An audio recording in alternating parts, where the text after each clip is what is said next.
Hey all. So today our goal is to learn a bit about how the computer deals with numbers. And so to take you down that road, the first thing I'm going to do is teach you a little bit about how binary works. And then we're going to talk about bits and bytes. And then at some point here, we're going to learn to count to 31 on one hand. That's just going to be a kind of a quick skill that we learn on the way. We'll talk about hexadecimal for just a hot second. And then we're going to move on to talking about floats and doubles and how they're stored in the computer. So, first things first, what is a number? A number is a label that corresponds to a group of goats, and really honestly, that's about it. We started counting goats, like, I'm pretty convinced that that's where humanity developed the concept of numbers. And then we started noticing that there were like ways to keep track of goats where we would put a rock in a bag for each goat, and then when you got the goats to where you were living, you would take the rocks out of the bag as each goat walked past you, and you would know that the number of goats in the field was the same as the number of rocks in the bag, and then that process led to the abstraction of numbers. um, so let's talk about just the way that we write numbers right now. So let's say that we had like 123 goats. What this number means is these three places are each a digit corresponding to a certain value. And those values, when added together, give us the total number here. So, what we're thinking about with the threes is this is the ones place. I'm sure you've seen this. I'm going to actually call that the 10 to the 0 place. So, that's 10 raised to the power of 0. Then here we've got the tens place. That's a 10 to the first. Here we've got a 10 to the second place. And so we think of this number as it's that standout 1 times 100, which is 10 squared, plus 2 times the 10 to the first here, times 10, plus 3 times 10 to the 0, so that's a 1 there. And this is how we write numbers, right?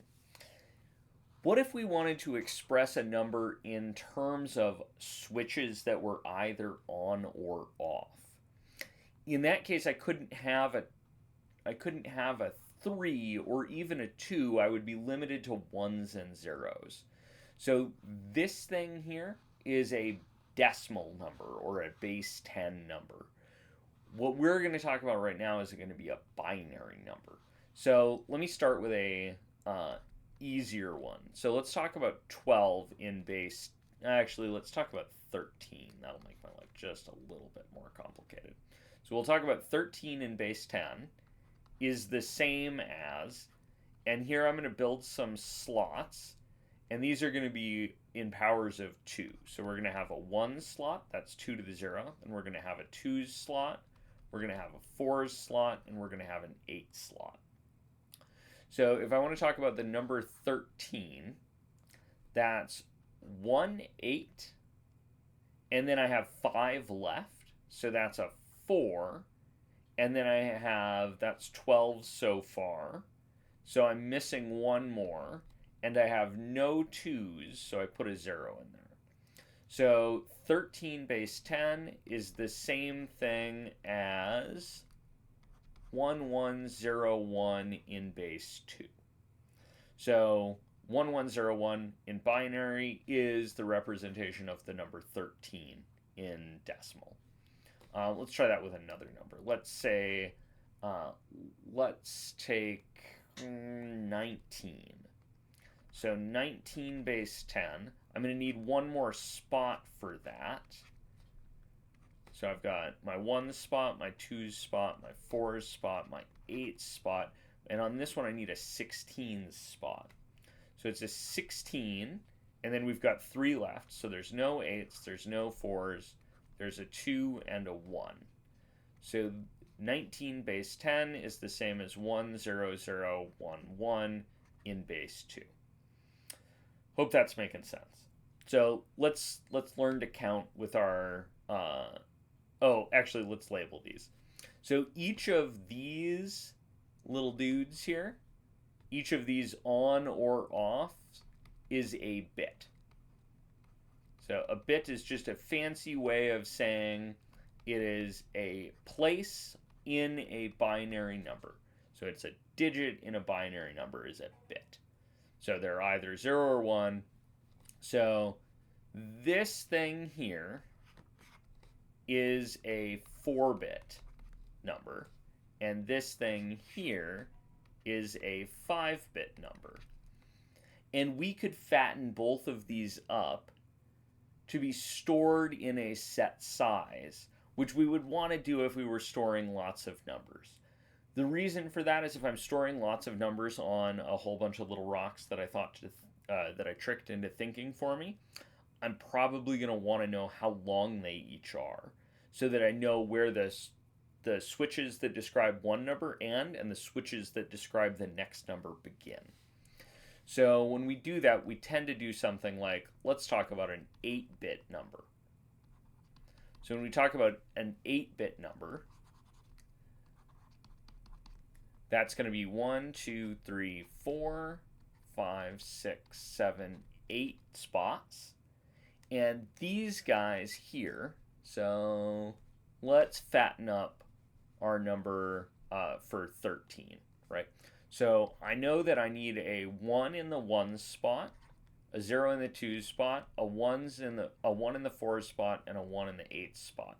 So this is my 4-bit number that I had down here. And then if I want to make it 8-bit, we're going to fatten those out with zeros.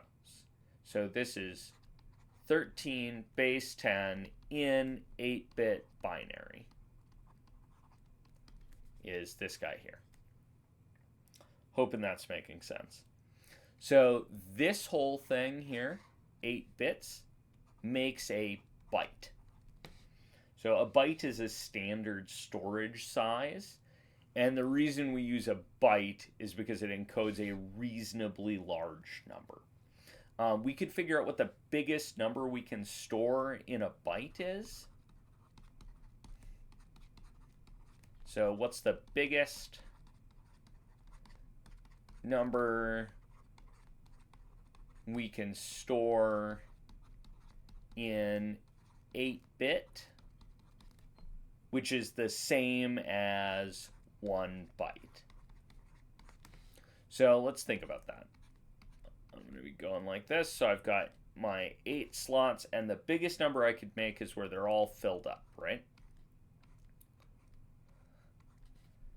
Okay, so this is the 1 spot, 2s, 4s, 8s, 16s, 32s, 64s, and 128. So I'm talking about this number that's all 1s base 2, so it's 8 1s base 2. And there's a kind of cool trick here. If you have a number that's full of 1s, if you were to add a 1 over here, you would carry, and you would end up with whatever this next slot is with a 1 in it and everything else being 0. So this is going to give us 255 in base 10, which is a number I'm sure you've seen someplace in computing.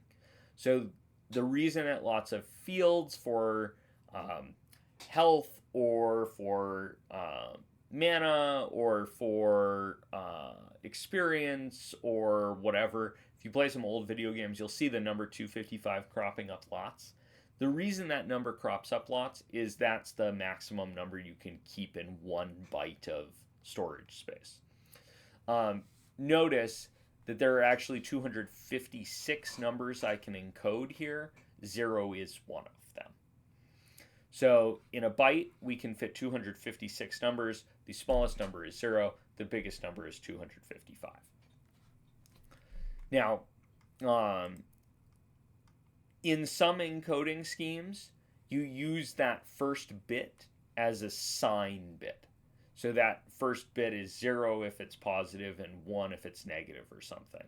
So that first bit is sometimes used as storage, in which case you would be limited to numbers between minus 128 and positive 127. The reason that the positive side is a bit smaller is because there's a 0 in the positive side. Okay, cool. Next thing next, let's learn to count to 31 on one hand. So I think I have a picture of a hand here. I stole this from this little panning tool here, so no copyright on this.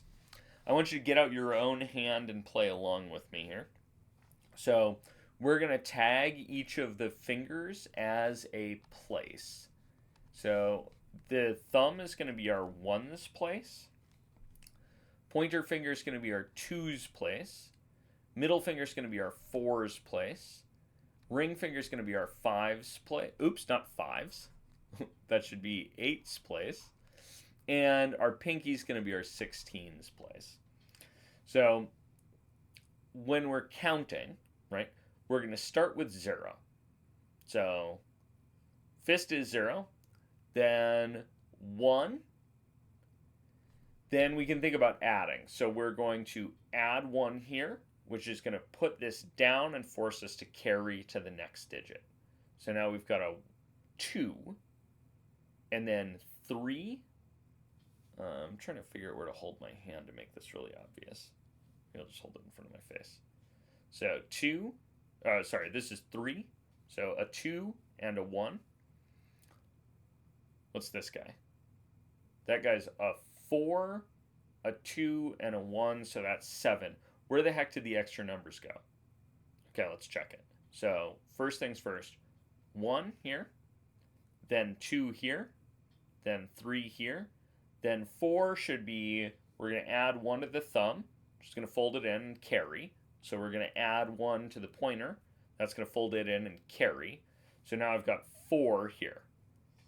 Right, so slightly rude gesture, but 4 is middle finger up, nothing else. 5 is middle finger with the thumb out. 6 is going to be, we're going to fold the thumb in and pop that pointer finger up. So 6 here. Then 7 is going to have our thumb back out again. We went through that one a second ago. What's 8 going to be? So 8's going to be, I'm going to start by adding 1 to my thumb. So we're going to fold the thumb in. We're going to carry. That's going to fold the pointer in and carry. That's going to fold the middle finger in and carry. So I'm just going to have my ring finger up. I have a hard time making this gesture. I think most people do. There's a weird quirk of anatomy here. So this guy is our 8. And then if we want to go to 9, we'll do thumb and ring finger. Also quite hard to do. And then we can do, so we've got 9 like that.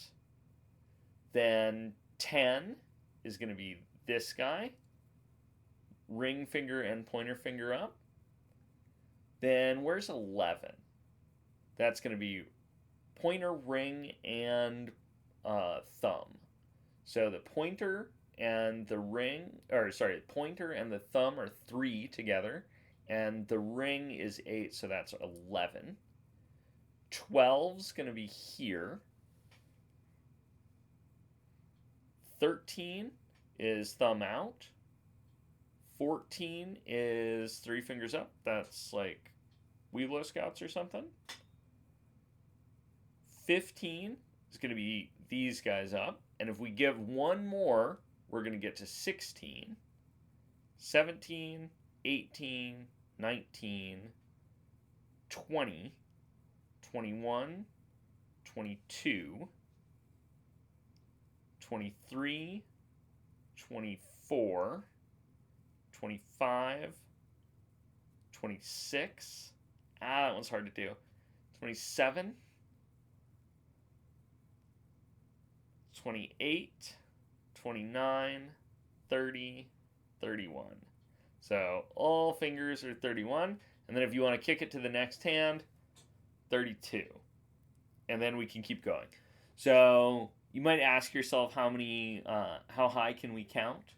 On our one hand is we can count 0 to 31 on our one hand. And we can count quite a bit higher if we use both hands.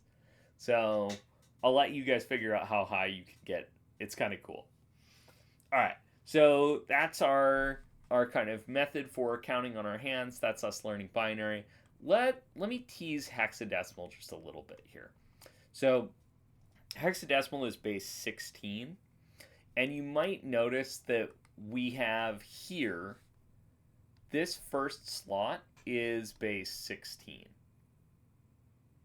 right? So, or that's our 16s place. So everything down here is 0 through 15, and then we kick into this next slot of 16. So I'm going to go ahead and just grab this little thing, and I'm going to bring it down here, and we're going to talk about hexadecimal real quick. Okay, so when we're talking about hexadecimal, I'm going to go ahead and smatter in a couple more ones here. Okay, and I want you to kind of look at this, and we're going to think to ourselves. We've got our full byte here. So we're doing hex. This whole thing is 1 byte. And I'm going to take this 4 bits and this other 4 bits. And we're going to treat each of those as a base 10 number separately for just a second. This one, remember, is a, what was this guy? This guy was an 8. So that's an 8, a 4, and a 1. So this dude here is 13 in base 10. This dude here is an 8, no 4s, and a 2. So that is a 10 in base 10, right? Now, the way hex works is we start counting at 0, and we go, all right, 0, 1, 2, 3, 4, 5, 6, 7, 8, 9, and then we do 10, but that's a base 10 number and should be a single digit in hex. Hexadecimal, by the way, is base 16. So we're going to put an A in there for 10. We're going to put a B in for 11. We're going to put a C in for 12. Put a D in for 13. An E in for 14. And an F in for 15. And then we're done because the digits in base 10 go from 0 to 9. And so the digits in base 16 go from 0 to 15. The 16 would be in the next slot as a 1. So this guy here means that I should be able to rewrite this number as 10 in base 10 is 10 in base 10 is an A in hexadecimal. So I've got A in base 16 there. And here, 13 is, these are 10, 11, 12, 13. So it's D in base 16. And so this number is AD in hex. And then let's figure out what this number actually is. So this number AD in hex is 10 times 16. So that's this 10 in base 10 times 16 in base 10 plus 13. So this is 160 plus 13 is 173. And if we did it in binary, we could label each of these slots. So let's label each of those slots. So let me steal my little guy out of here. Okay, so let's check those numbers out. So this is the 1 slot, 2s, 4s, 8s, 16s, 32s, 64s, and 128s. So this is 128 plus 32 plus 8 plus 4 plus 1. We already did the 8 plus 4 plus 1, that's 13. And this guy here is 160. So I do indeed get 173 in base 10 for these. So hexadecimal is a great way to store relatively big numbers in a relatively compact format. So it stores numbers between 0 and 255 into 2 digits. You do have to allow for the digits being either 0 through 9 or A through F. I'm hoping that explains some color codes that you've maybe seen before. We'll talk more about that when we get to drawing things in color in whatever programming class we're working on. But just a thing that you might have seen somewhere on the internet. If you look at a color picker, you'll get a 6-digit hexadecimal number. The first two are red, the second two are green, the last two are blue, and each of those is a hexadecimal pair. So that's a kind of 3 channels of 1 byte each. So 3 channels of 8-bit color. Okay, next thing next, last thing last. This is what's called the IEEE 754 encoding standard. And this is like kind of hard to understand. Well, okay, it's hard to compute. It's not that hard to understand. It's a little maybe hard to understand why it works, but it's relatively easy to understand how it's used if it's explained well. So I'm going to attempt to explain it well. And for that, I'm going to snag... actually, I'm going to drag this window over here and make it kind of small. Okay, so this is a cool calculator that somebody wrote. And I'm going to go ahead and grab a little screenshot of this. Here. Oops, that's not going to work. Okay, I'm going to go ahead and grab a little screenshot of this here. And I promise we'll come back to playing with the calculator in a second. So here are the parts of this thing. So this is a 32-bit number. So these are what Java, for instance, it uses to encode floats. Understanding this with a 64-bit number isn't worse. It's just there's more spaces in each of these things. So the way these spaces work are this bit is the sign bit. These 8 bits are the exponent bits. And we already said that exponents go from, we already said that 8 bits goes between 0 and 255. So these are that 0 to 255 encoding, and then we subtract 127 from it.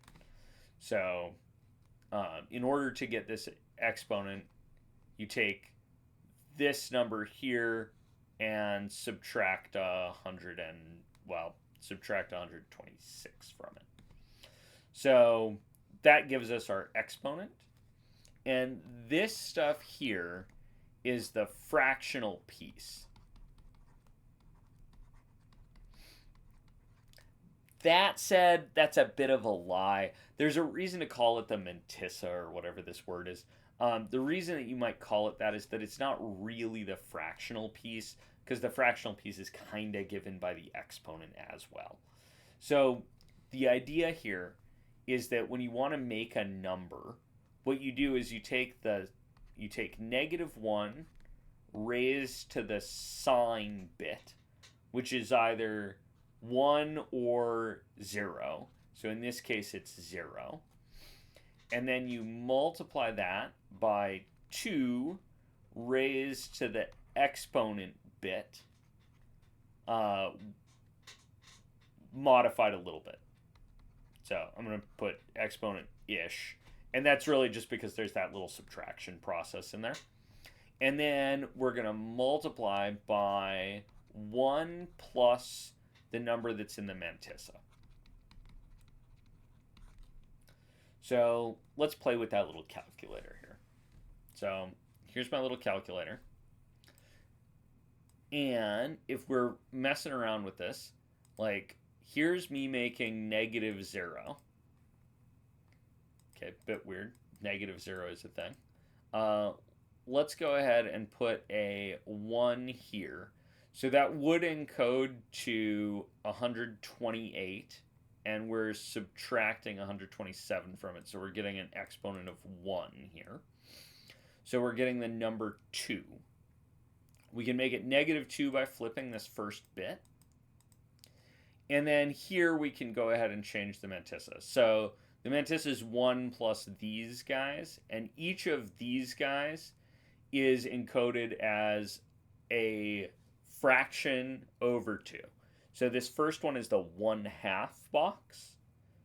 So what I'm expecting to see here is I'm expecting to see -1 raised to the 0 power, so 1, times 2 to the first, times 1 plus 1/2. So let's write that down first, and then we'll check it out.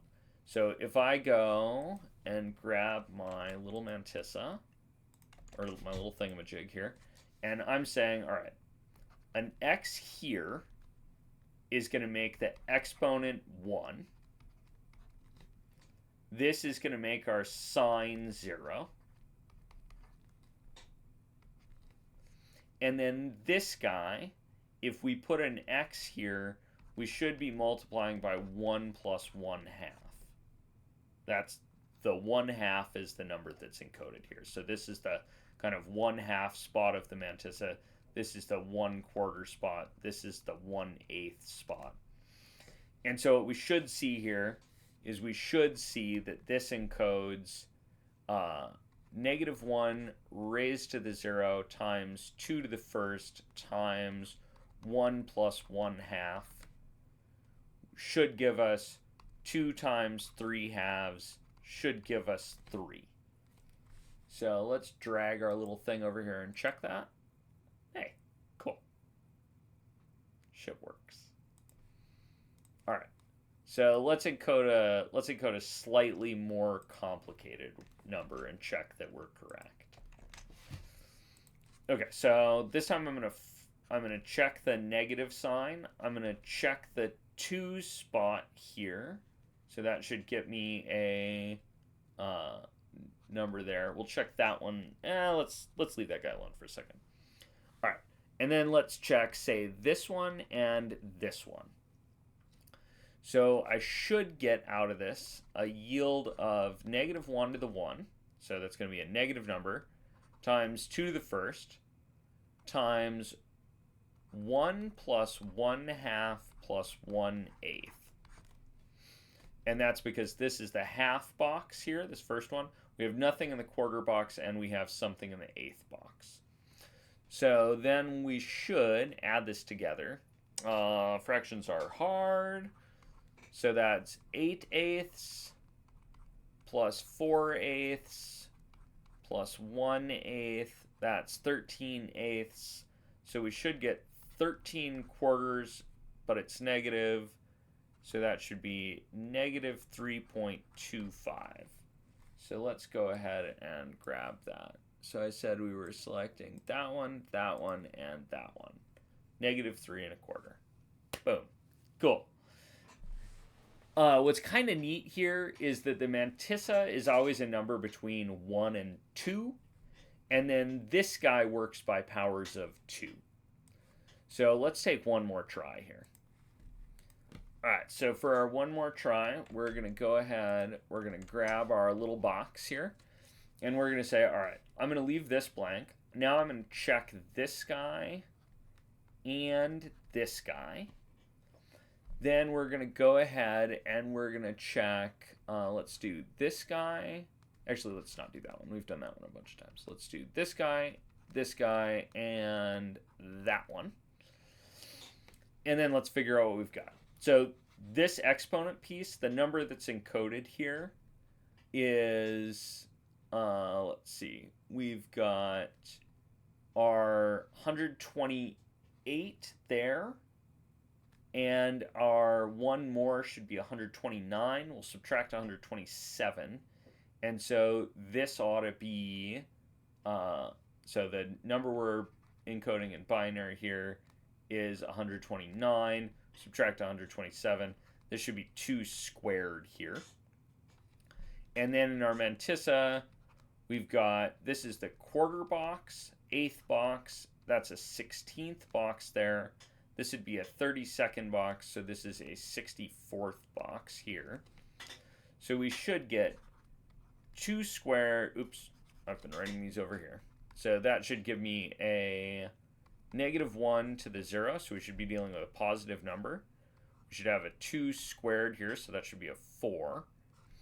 And then we should be multiplying by 1 plus a quarter plus a 16th plus a 64th. And that's going to be a little gross to figure out, but actually not that bad somehow. So that's going to be 4 times, let's see, 64 plus 16 plus 4 plus 1 all over 64 should give us, what's that, 85. We should get 4 times 85 over 64, which is like 85 over 16.